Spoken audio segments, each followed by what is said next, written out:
so I'll let them do that kind of thing. But I do want to know about my 8-year-old son, who's the biggest Weird Al Yankovic fan on the planet Earth. And I just want to know about that for a second. And I mean, how did that come about? I mean, it seems slightly strange that, you know, someone who's known for making parodies and children's records and all those kinds of things, I guess it really isn't children's records, it's just parodies. Yeah. But you have a sense of humor, really. Yeah. I mean, was that what drew it, or where did the connection come? I have, like, when we first started playing the big cities, you know, entertainment places like Los Angeles, it wasn't like hip actors that were coming out to see the show that were the celebrities. It was all comedians. And I have something in common with them. I mean, I'm not a comedian or anything, but to me, what's great about humor in music is such a great tool, because when someone when there's a sense of humor being employed in life or in a song, that shows you kind of how much composure someone's trying to retain in a bad situation. That's what we do. We joke when things are rough, or we laugh at funerals and we don't know why. And what really bums me out, probably my biggest frustration as a musical artist in this era, is the word novelty song. I hate that. I don't know what that means. To me, if there's a little sense of humor in the song, it's like, whoa, that's funny. Dude, that's funny, that's not cool. It's like, but I'm serious about that. Like to me, the most serious things in my music are right in those spots that are funny, but I get misunderstood a lot because of that.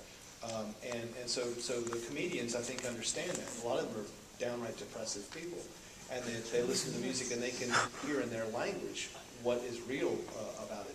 And Al Yankovic is a big fan of mine, and more of my more serious stuff, and he used to always come backstage. And he's the most not weird man I've ever met. He's a really smart guy, and very artistic. And so, yeah, he's come in and sang backgrounds on my records before, and I did some things for him, and he's just, yeah, he makes sense to me. A lot of those comedians make sense. One of my best friends is Bob Saget. I don't have many friends, but I don't have any entertainment business friends. But my two entertainment biz friends, or my three ones, are all comedians. So I don't know. Well, before I let them start asking, I mean, is there anything you want to talk about? I mean, I do want to ask, you know, you did a wonderful cover of Say Yes by Elliott Smith, an artist that I managed briefly. And then, I mean, were you a fan of his music? Was that something someone requested? I mean, I know you did the late song about him as well. So, did you ever perform with him? Yeah, we toured a little bit. I toured a little bit with Elliott. I mean, I didn't know him that well, but we got on really well. I like him.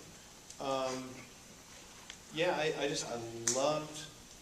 I felt like he was, well, he's just such a great songwriter, like technically, and he was also doing it the right way, because what was amazing about his music was sort of slipping through it was getting through despite him, you know, and I like that tension in someone's music, where he's trying to write a Beatles album, and he's trying to make a happy song, and everyone hears it for what it is, which is desperate. And so I just really, really always loved his music, and then we toured together some, did a couple summers with Beck, us and him, and I don't think I ever talked to Beck or met him, but I always enjoyed hanging out with Elliott, and I don't know, I just really liked him. He played basketball, which is a line in the late song. And I don't play basketball, but I tried it once with him, and he was the elbows in my face and stuff. And it occurred to me how tough he was, and so that's what I wanted to have in that song, you know. But I love his music. And Say Yes, I mean, that should have been a hit, right? I mean, it's a classic hit song. What a beautiful song. You wrote a lot of beautiful songs. So there's so many songs like that, you know, to us listeners, you know, they're hits. But of course, radio doesn't play anything really interesting, so they're not going to be hits in that sense. But they can be hits to us, right? Yeah. So, okay, let's have a few questions.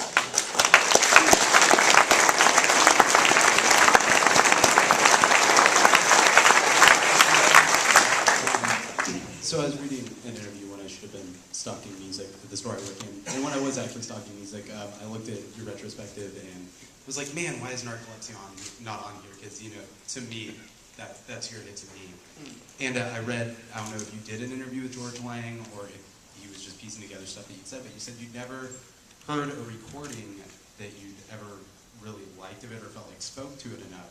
And the one that I heard that I was like is on the live album, but I was curious if you can tell what it is that you're looking for. That was the first question that popped up in my mind, was what more does he want from it? Or... Yeah. Well, the song Narcolepsy was one of those songs that I still have this thing in my head, and it's a hybrid between all the best ways I've heard it now, because I do it with symphony orchestras, and that arrangement is almost there to me. But then you're not allowed to record symphony orchestras unless you have $1 million. So as a result, people will wonder in the 22nd century if we even had symphony orchestras that played modern music, because as much as I do love unions and support them, as much as I support musicians getting paid, we really, God, we've got to get that part together, because I played that song with symphony orchestra. I would have recorded that, and that would have been on the record. And then some of the best performances I think we've done just weren't recorded. And so then what I have left are these recordings that don't really live up to what's in my head. And I couldn't find one that I liked, and that was all. But it's one of my favorite songs. Maybe I just expect too much out of it.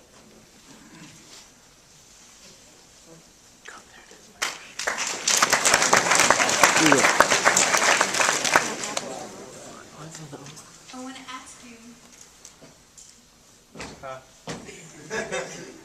Short answer, serious question. That's all I was asking. What was that? That's it? Yeah, that's it.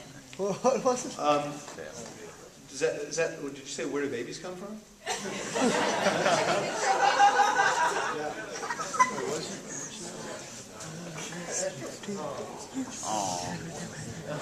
I have that problem all the time. Every time someone sets up a mic for me, See, I'm a Smurf. I can't. I am way too short, and every time I go audition for something or anything, I'm always fiddling with the mic. Okay, here's my question.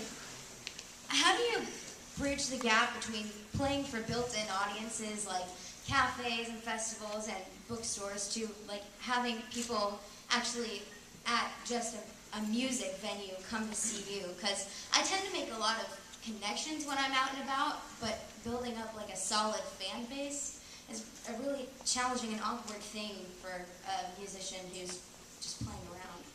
I think it's one day at a time, where all those gigs, the cafes, whatever it happens to be that you're playing, are all the most important gig you played. And that's it. That's the moment that you're playing the music.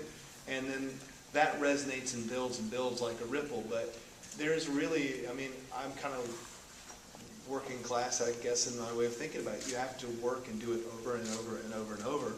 And one revelation I kind of had was that when I was playing early on, when we were playing smaller venues, I treated them as if they were big venues, and that was a mistake. As I started playing bigger venues, and we were geared to like kind of this,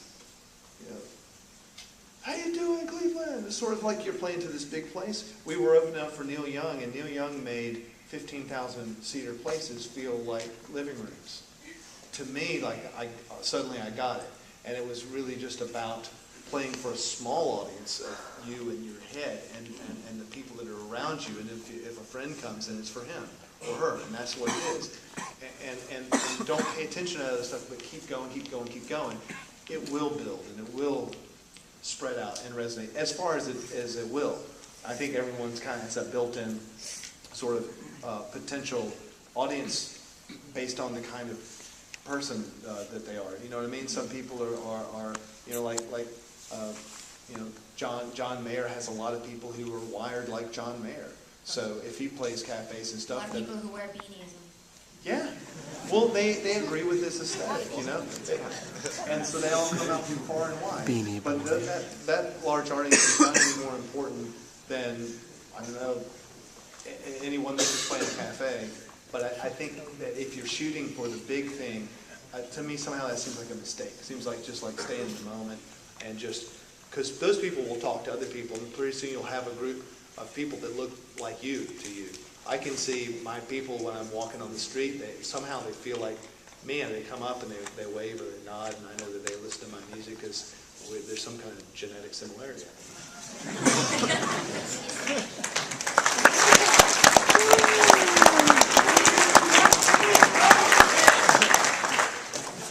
First off, I need to know how many songs would you say that you record bass on? How many songs? Do you record your own bass? Like, Do I play bass on? Yeah. Well, when it's not, when I was, after recording with Ben Folds 5, about half of it, maybe 3/4 of it I would play bass on.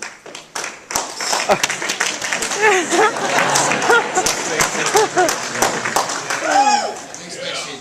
I watched an interview where you were talking about how you came about riding the Army, and it was just more or less a conversation with your dad. Yeah. And so, a lot of times when I hear that song, I'm like, but that's not what you meant at all. And so, is that what you mean whenever you get misunderstood? Are your lyrics somewhat more of like personal experiences that you go through, and you're just trying to tell your own story more or less than trying to be like, how can I reword this cleverly?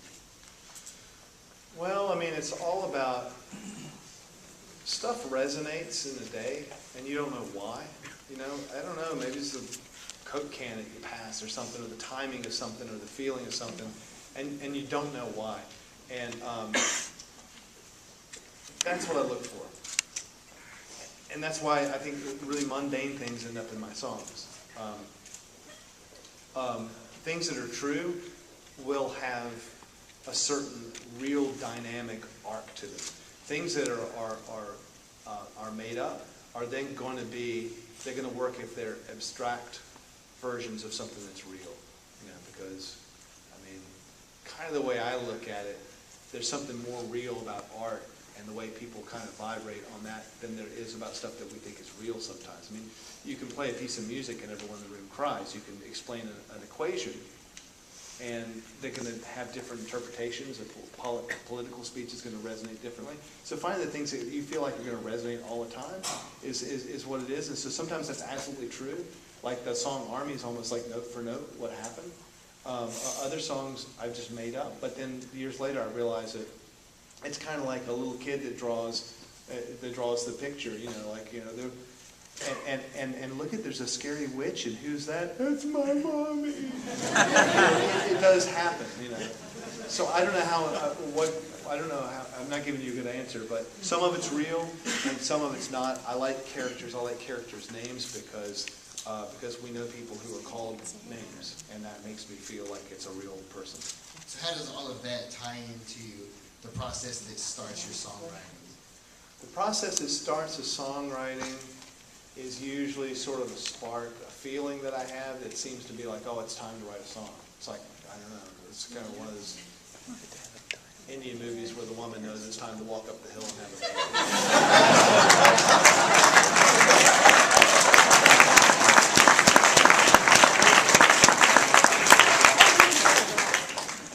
Real quick, when I was doing my undergrad, Rockin' the Suburbs was one of those albums that you just hear down the hallway, playing in the rooms along with Dashboard, everybody else going through the thing. And everybody would always be like, oh, he wrote this song because he was in love with this girl, or he was pissed off at the record label, so he wrote this. One of the songs that really stood out to me, and I just never really understood what you were talking about, was Not the Same. And so it's a good story, but I wanted to know what you meant by the story, because I've played the story in my head hundreds of times as I've listened to it. So I wanted to know what's really going on. Well, let me ruin your imagination. At first, it came from, that was a very disciplined time of songwriting for me, because I was scared, because I quit my band. And I had in my head that this was it. If I didn't kind of do something that was going to make a mark and be what I meant to do without the band, that I was going to look like a jackass. So I worked really hard every day, and I've never done this otherwise, and I wrote every day. That song came from the idea that anything that you see, do, feel over the course of the day, you will not be the same after that. And so that was you were not the same after that. And it was going to be a list, like that we didn't start the fire kind of list. And I didn't like that. like that approach wasn't making me feel good. It felt very techniquey. You know, it's like, you did this, you were not the same. You did this, you were not the same. There's a list of stuff. And it just felt very symmetrical and a distance. One of the things that I put in there was a true story where a guy that my drummer knew in high school had climbed up a tree on acid at a party. And he stayed up there, he got scared, he stayed up there all night long. Everyone leaves at some point, that's the legend. And he came down and he became a born-again Christian. And then he's a preacher after that. And it was all because of that night, supposedly. So he wasn't the same after that. And I thought, okay, that's a better use of my 3 minutes than all this other stuff, you know? And then I began to think about responsibility, because I felt very responsible at the time. I just had kids, and I wasn't the same after that. And I thought about all the liabilities of being responsible. And so if you're a preacher, maybe, you know, there's a guy back home that started like a water theme park based on this televangelist thing, and some kid fell off it, drowned or something, hit his head, and he was responsible for it. And so I put that in the song. I don't know what that has in the song, but I put it in. A lot of the, like what you just said, is what I did, so Okay. it's cool for me to be able to see other true stories. Like I see a guy on the tree. Yeah. I mean, that's awesome. That's true. Yeah, no, it's true, and it's bizarre, but then it's not. Yeah.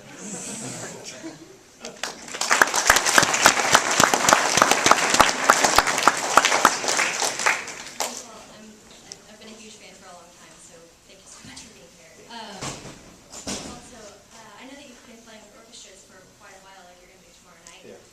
And I was just kind of wondering if you could talk about that experience a little bit, and if you're able to do a little more variety with some of your songs and things like that. I'm just curious about that experience. Well, I love the symphony orchestra. I came up, you know, playing as a kid. That was my garage band experience, was playing with symphony orchestras, and so I have that.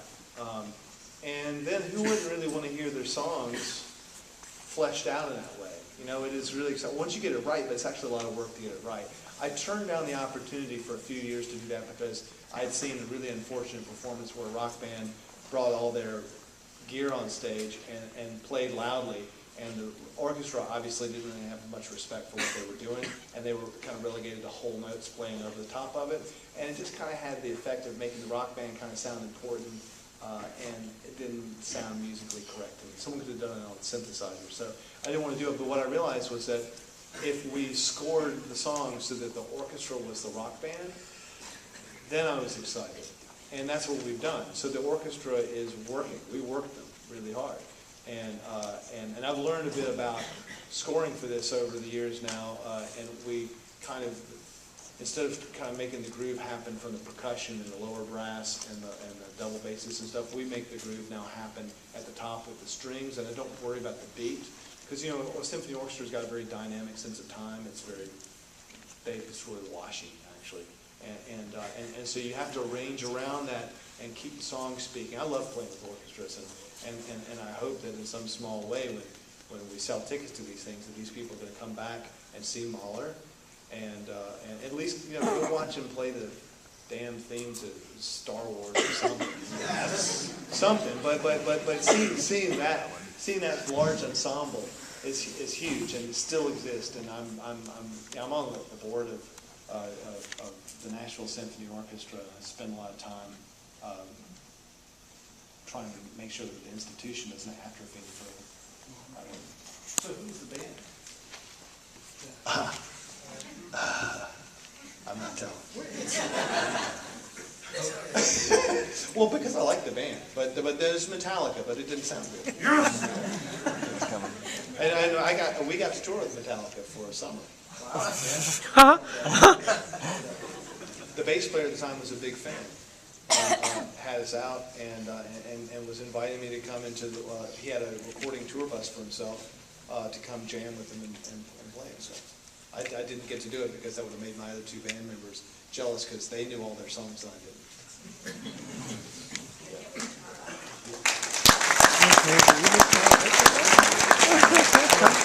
First thing I want to tell you is I actually heard about you from my 5th grade teacher. you were about to play on Saturday Night Live. It was Ben Folds Yeah. and you were going to play Brick. And she was like, I want you guys to check out my new favorite band on Saturday Night Live, Ben Folds And you were in 5th grade? And I was in 5th grade. Now you got a beard and everything.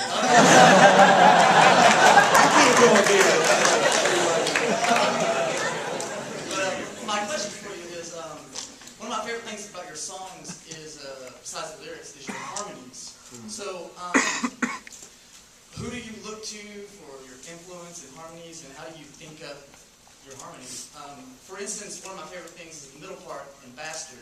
Right. So, I mean, how do you come up with your harmonies? Well, vocal harmonies come to me really quickly. I hear more than anyone is going to want to hear on the record.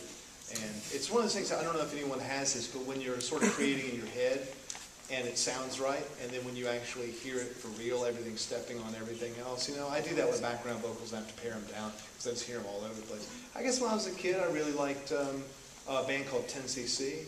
They were kind of my favorite band when I was a kid.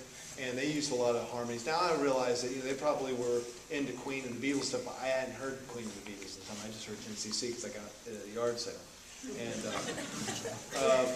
but my idea of harmonies came about sort of with Ben Folds 5 because we didn't have like keyboards. We had piano. We didn't have guitar, so we needed to fill it in with something. And since there were only 3 of us singing, 2-part harmony is always that interesting. So I came up with a sort of style of arranging the vocals so that my vocal as a lead vocal would always cross the paths of the other 2 vocals to create a 3-part harmony. So whatever line I was in the song, I always placed the other 2 vocals below and above so that we would make a 3-part harmony. And that's why I never liked the engineers turning those vocals down, because then my part didn't sound right. It was all supposed to come together.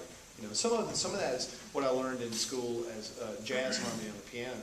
Specifically, Herbie Hancock voicings I think are really useful for background vocals because he voices so much in fourths. And if you stack thirds, it's like, yeah.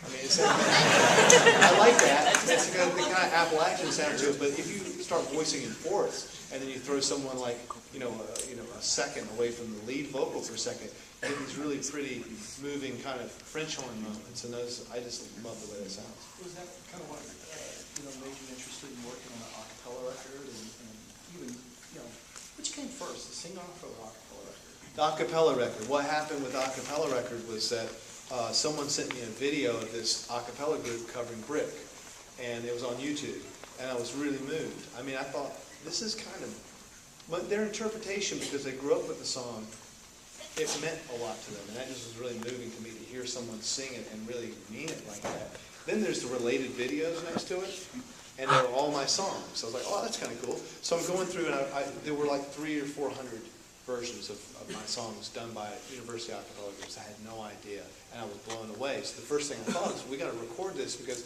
I wanted to be a songwriter and have other people cover my songs when I started. But the only person that ever covered my songs was Bette Midler. And I never got any covers. And I still don't know really why. All these a cappella groups are doing. So what we did is, I got in a van with my engineer, and we took 3 months off touring. You know how expensive that is. But I just really wanted to do this. And recorded them all in a natural environment. My idea was that, I grew up, and one of the things I really loved were National Geographic field recordings, from different countries. And there was, in their environment, one microphone and some guy, getting stung by all kinds of things, and he's got a tape recorder set up. There's something really cool about hearing someone in their environment, even if it's sonically not right. So I recorded these groups in like the cafeteria where they would rehearse, or one rehearsed in the synagogue, the other rehearsed in the dorm room. We just put them where they were, stick one mic up and do it. Then the sing-off started, and I was considered an expert at that point because I had recorded these groups, and they needed an expert to talk on TV about it. So, yeah.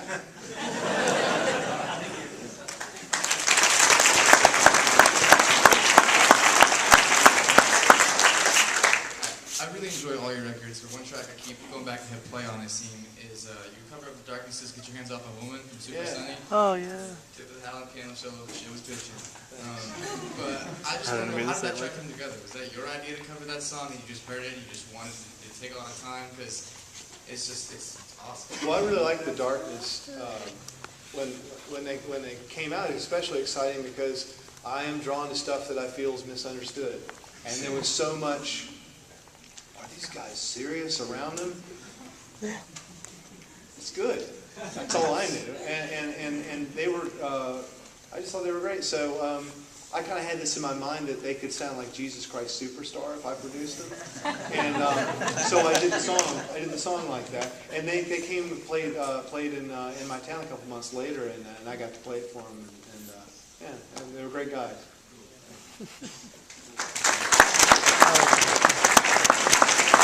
By the way, they are a real metal band because when I saw them backstage, they all had their own T-shirts on. They wore their own swag. That's metal. Hi, Ben. I study music theater, and you've talked a few times about wanting to collaborate with someone on writing a musical. And I was wondering when we might see something like that come to fruition, or what your vision for a musical would be, what kind of musical you'd write. What happens is my vision of it is very limited. My vision of the musical is you start to strip away the theatrics of it, and then the lighting, and then you take the actors off the stage, and then you put it on a record or in a rock club. I guess what I'm saying is I actually like musical theater, but I have a hard time hearing my stuff in that context. Like, I see why, because I think that one thing that really inspired me about writing songs was musical theater. But it was, for me, it was more about putting theater into music. And then in musical theater, it's about putting music into theater. And I feel like I would be putting musical theater music into musical theater, and I haven't been able to fit it yet, you know? Like, the closest I came was I was going to work with Michael Stipe and his partner on a piece, and I could understand that. And it almost came around. I understood the story. I understood that it didn't involve jazz hands, and that there was something. And I also really like traditional musical theater pieces that don't sound like they're trying to be rock and trying to be cool. And I guess I got too many hang-ups about it. Like, I'm going to do it one day. I think the reason I always thought you'd be a perfect fit for that is because you're so good at telling stories and making characters in your songs. Yeah. You're known for making the name songs. You know? I mean, in a way, or the way I am about it right now, I almost feel like I'm like the more like the soap operas that used to play on the radio, and then they didn't translate that well to television afterwards. Yeah. I kind of feel like I'm in that range right now, where I feel like I can make the musical theater happen more in your head. But that's not to say I'm not really excited about doing it. Right. I just haven't cracked the code yet. Well, thank you. Yeah.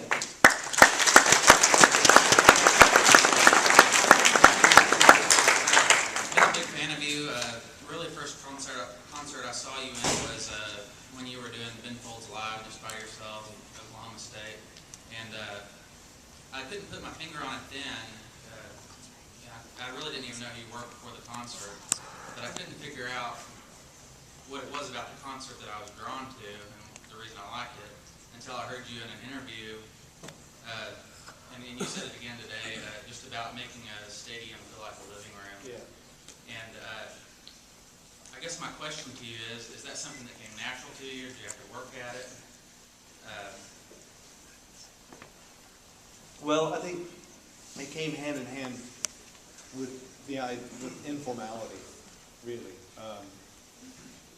And I suppose that I just feel more comfortable for myself. Doesn't mean that that's what I want to see in another artist. But I feel more comfortable as, how do I put it? I don't want to come up with like kind of a fake humility kind of vibe here. It's just, I want to be normal. No, I feel like I'm more comfortable making music if I'm just one of the people in the room.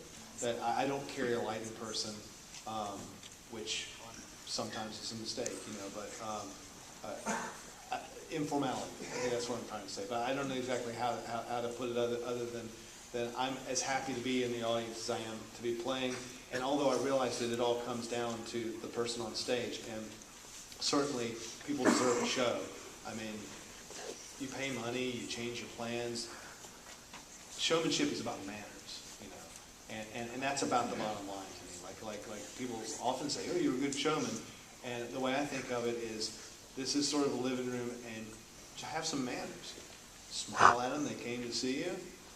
Talk to them between a song or two. be professional, all those things. And I think that adds up to something where we can all understand each other. And I haven't been as comfortable with coming out and going, all right, good time. And I like shows like that. It's a thing. Like I think that's exhilarating, but I'm not comfortable in that position. One quick one. My wife and I are always arguing about what Jackson Cannery means. Didn't know if you could shed me a light on that. That's one of the first songs I wrote that I didn't know what it meant.